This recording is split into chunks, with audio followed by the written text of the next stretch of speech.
Assalamualaikum warahmatullahi wabarakatuh. My name is Alfariftia Naura, and right now I would like to do my presentation about postmodernism. With the first material is the Precision of Simulacra by Jean Baudrillard, 1981, and the second material is Postmodernism and Consumer Society by Frederick Jameson, 1988. Jadi, memasuki materi yang pertama, yaitu The Precision of Simulacra.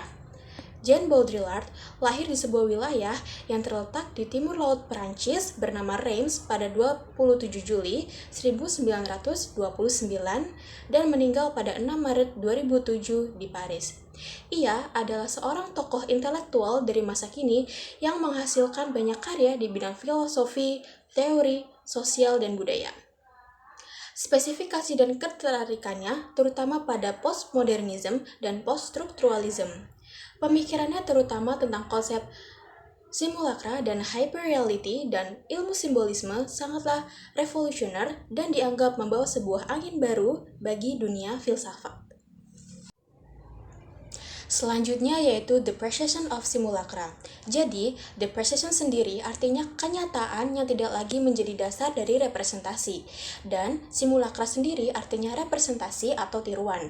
Yang berarti, The Precision of Simulacra sendiri adalah konsep yang dikembangkan oleh filsuf asal Prancis yaitu Jean Baudrillard yang menggambarkan bagaimana representasi atau simulacra semakin membayangi dan menggantikan realitas yang seharusnya digambarkan.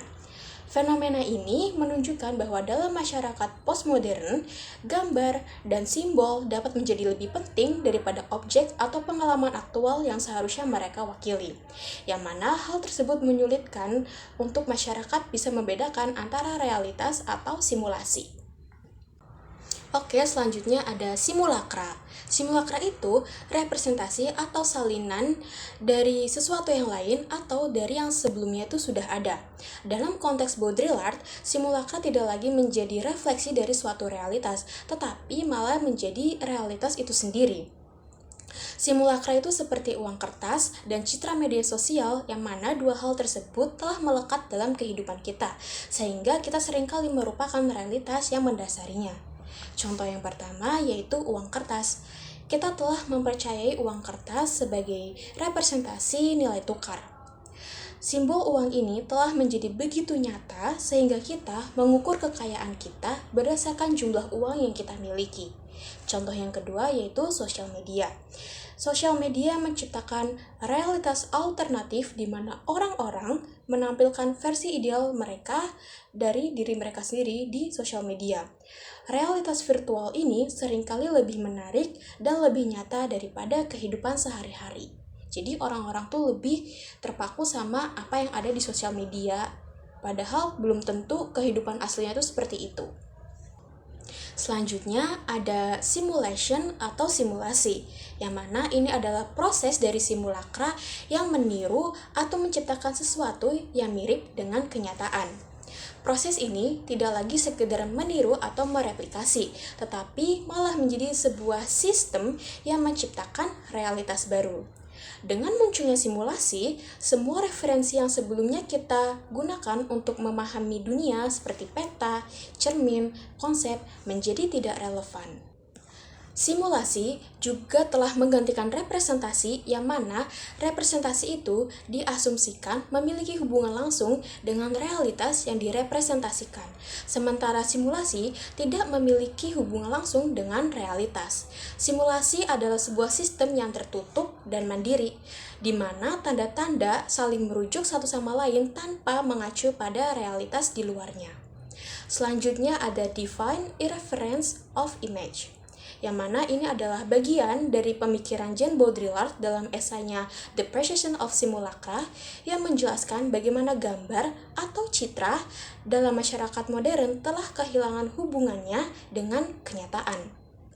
Gambar-gambar ini menjadi simulacra, yaitu sesuatu yang tidak memiliki dasar kenyataan tetapi dianggap sebagai kenyataan. Contohnya, foto makanan di media sosial yang sering terlihat lebih indah atau lebih enak daripada aslinya, sampai-sampai orang lebih tertarik pada gambar ya daripada makanan itu sendiri. Selanjutnya ada stage of simulacra, yaitu tahap-tahap dari simulacra. Simulacra ini memiliki 4 tahap. Tahap yang pertama adalah citra atau salinan di mana orang percaya bahwa sebuah tanda adalah cerminan dari realitas yang mendalam. Baudrillard menyebutnya sebagai the sacramental order. Yang tahap kedua adalah pemutarbalikan realitas, di mana orang-orang mulai percaya bahwa tanda adalah tiruan yang tidak sesuai, yang menutupi dan mengubah sifat. Dan Baudrillard menyebutnya dengan evil appearance atau the order of malfeasance, di mana tanda dan citra tidak secara langsung mengungkapkan realitas kepada kita, tetapi mengisyaratkan adanya realitas yang tidak jelas yang tidak mampu dirangkum oleh tanda itu sendiri. Pada tahap yang ketiga, yaitu tahap di mana menutupi ketiadaan realitas yang mendalam, di mana tanda berpura-pura menjadi salinan yang sesuai, yang sebenarnya itu hanyalah salinan tanpa keaslian. Tanda dan gambar mengklaim mewakili sesuatu yang nyata, tetapi tidak ada representasi yang terjadi, dan gambar-gambar hanya dianggap sebagai sesuatu yang tidak ada hubungannya. Baudrillard menyebut tahap ini sebagai tatanan sihir atau order of sorcery. Selanjutnya, tahap terakhir yaitu tahap keempat, yaitu simulacrum murni, di mana pada tahap ini simulacrum tidak memiliki hubungan apapun dengan realitas apapun. Pada tahap ini, apa yang kita anggap realitas sebenarnya hanya rangkaian representasi atau ilusi. Tidak ada hubungan dengan realitas asli karena yang nyata telah digantikan oleh tanda-tanda yang terus-menerus menciptakan makna palsu. Pada tahap simulasi murni ini menciptakan yang namanya hyperreality atau hyperrealitas, di mana representasi menjadi kenyataan daripada kenyataan itu sendiri. Oke, selanjutnya ada yang namanya hyperreality atau hyperrealitas, yang mana dalam konteks The Precision of Simulacra oleh Jean Baudrillard adalah keadaan di mana representasi atau simulacra meninggalkan realitas aslinya dan menjadi lebih nyata daripada kenyataan itu sendiri.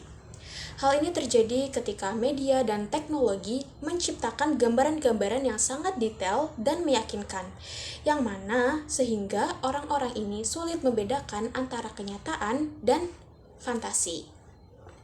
Nah, selanjutnya ada example of hyperreality atau contoh dari hyperrealitas, di mana pada esai The Precision of Simulacra ini oleh Jean Baudrillard mengambil contoh dari Disneyland. Disneyland dijadikan sebagai contoh sempurna untuk hyperrealitas, di mana di Disneyland ini imajinasi dan fantasi begitu nyata sehingga sulit untuk membedakan antara yang nyata dan yang tidak. Di tempat ini, di Disneyland, menciptakan ilusi dunia yang begitu bahagia dan sempurna. Namun, di balik itu semua, Disneyland menyembunyikan kenyataan bahwa dunia nyata telah kehilangan realitasnya.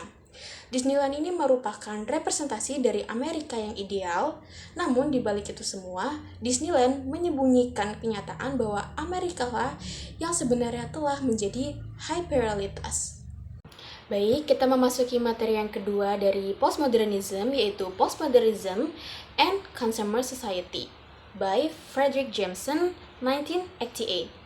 Jadi, Fredric Jameson adalah seorang kritikus sastra Marxis terkemuka yang lahir pada tanggal 14 April 1934 di Cleveland, Ohio, Amerika. Ia dikenal karena analisisnya terhadap tren budaya kontemporer, khususnya tentang postmodernism dan kapitalisme. Sebagai penulis produktif, Jameson menggabungkan berbagai teori ke dalam karyanya dan terlibat dalam banyak perdebatan modern dengan menganalisis berbagai teks budaya, mulai dari novel, video, arsitektur, hingga postmodernisme. Nah, selanjutnya ada postmodernism. Jadi, postmodernisme ini adalah era atau gaya berpikir yang muncul setelah era modernisme. Ia muncul pada pertengahan tahun 1980-an dan mencakup berbagai bidang mulai dari seni, arsitektur, hingga filsafat dan sosiologi. Jadi modernisme itu, kalau modernisme itu dia fokus pada kemajuan, inovasi, dan makna yang mendalam. Berbeda dengan postmodernisme yang mana ia itu lebih santai, memadukan berbagai gaya, dan seringkali kehilangan fokus pada makna tunggal. Postmodernisme ini lebih menekankan pada keragaman, relativitas, dan sifat sementara dari segala sesuatu. Nah, yang selanjutnya ada consumer society, yaitu masyarakat yang mana mereka sangat berfokus pada konsumsi barang dan jasa. Dalam masyarakat ini, konsumsi menjadi pusat dari kehidupan, bukan hanya untuk memenuhi kebutuhan dasar, tapi juga untuk menunjukkan identitas, status, dan gaya dari hidup seseorang. Pada masyarakat konsumerisme ini, keyakinan bahwa kebahagiaan dan makna hidup dapat dicapai melalui pembelian suatu barang. Salah satu contohnya yaitu sebuah iklan entah iklan makanan, iklan barang, atau apapun itu, yang mempengaruhi masyarakat untuk membeli barang dengan menciptakan keinginan baru dan membuat konsumsi tampak menarik. Jadi untuk menarik masyarakat untuk membeli. So, overall, Fredric Jameson dalam esainya Postmodernism and Consumer Society mencoba menjelaskan bagaimana era postmodernism mengubah cara kita memandang seni, budaya, dan masyarakat, khususnya dalam kaitannya dengan konsumsi. Baik, kita memasuki poin selanjutnya, yaitu relation between postmodernism and consumer society, yaitu hubungan antara postmodernism dan consumer society, yang dimana di sini Jameson menekankan bahwa consumer society adalah salah satu ciri utama dari budaya postmodern, di mana masyarakat ini kehilangan gagasan atau keyakinan seperti idealisme atau tujuan sosial, dan hal ini tergantikan oleh obsesi terhadap konsumsi barang dan jasa. Akibatnya, seni dan budaya juga terfragmentasi atau terpecah-pecah, yang mana hal tersebut mencerminkan gaya hidup konsumen yang serba cepat dan dangkal. Pada postmodernism and consumer society ini, di mana masyarakat itu lebih fokus pada penampilan atau citra daripada nilai fungsional atau makna sebenarnya. Contohnya adalah bagaimana merek pakaian itu lebih dilihat atau lebih penting daripada kualitasnya. Dalam masyarakat konsumen, identitas individu seringkali dibentuk melalui konsumsi barang dan jasa. Sementara postmodernisme dengan penekanannya pada gaya hidup yang beragam dan fleksibel, yang mana dua hal tersebut sangat cocok dengan dinamika konsumsi yang terus berubah. Nah, untuk poin selanjutnya ada yang namanya characteristic of postmodernism. Jadi di sini saya mengambil 3. Yang pertama ada pastiche. Jadi pastiche ini adalah teknik dalam seni di mana seorang seniman meniru atau menggabungkan berbagai gaya dari karya seni yang sudah ada sebelumnya. Pastiche ini tidak bertujuan untuk menciptakan sesuatu yang benar-benar baru, melainkan lebih ke menggabungkan elemen-elemen yang sudah ada sebelumnya untuk menciptakan sesuatu yang baru. Pada era modern, seniman seringkali dianggap sebagai individu yang unik dengan visi artistik yang khas, yang mana karya seni mereka sering dianggap sebagai ekspresi langsung dari jiwa mereka. Pasti sebagai salah satu ciri di era postmodernism mencerminkan pengurangan peran individu dalam proses kreatif. Seniman postmodern lebih cenderung untuk mengutip, menggabungkan karya-karya yang sudah ada daripada menciptakan sesuatu yang original. Lalu karakteristik yang kedua yaitu the death of subject. The Death of Subject dalam konteks postmodernism and consumer society oleh Fredric Jameson merujuk pada hilangnya gagasan tentang individu yang unik, independen, dan otentik di era postmodernism. Dalam tradisi modernisme, subjek dianggap sebagai seseorang yang memiliki kesadaran, identitas, dan suara yang unik yang dapat menciptakan karya seni atau gagasan dengan makna yang mendalam dan personal. Namun, Jameson itu berargumen bahwa di era postmodernisme ini, konsep ini itu mulai memudar. Identitas individu menjadi lebih seperti cerminan dari pengaruh luar seperti media, budaya populer, dan konsumsi. Jadi, dalam The Death of Subject ini adalah cara Jameson menjelaskan bagaimana manusia di era modern kehilangan makna mendalam tentang siapa diri mereka yang sebenarnya. Nah, karakteristik yang ketiga yaitu The Bonaventure Hotel, di mana Fredric Jameson menggunakan Bonaventure Hotel di Los Angeles sebagai contoh nyata bagaimana arsitektur mencerminkan prinsip-prinsip postmodernism.